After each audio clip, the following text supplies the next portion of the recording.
বছর কেন এই নাটকটা করেন নাই আমাদের সাথে? কিসের অধিকার আছে? এই লোকটা আমার মাকে ডিভোর্স দিছে, ছোট্ট একটা বাচ্চা সহ আমার মা রাস্তায় নেমে গেছে, কিভাবে আমাকে পালছে চালিয়েছে, কোন আইডিয়া আছে?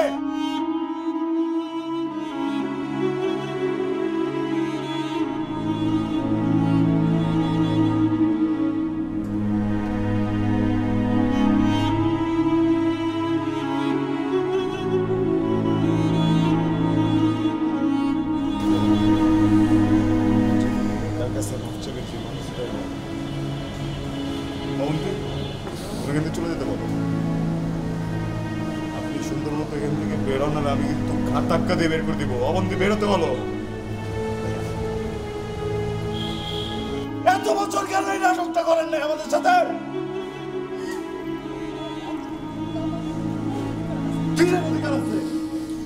এই লোকটা আমার মাকে ডিভোর্স দিছে, ছোট্ট একটা বাচ্চা সহ আমার মা রাস্তায় নেমে গেছে, কিভাবে আমাকে পালছে চালিয়েছে, কোন আইডিয়া আছে?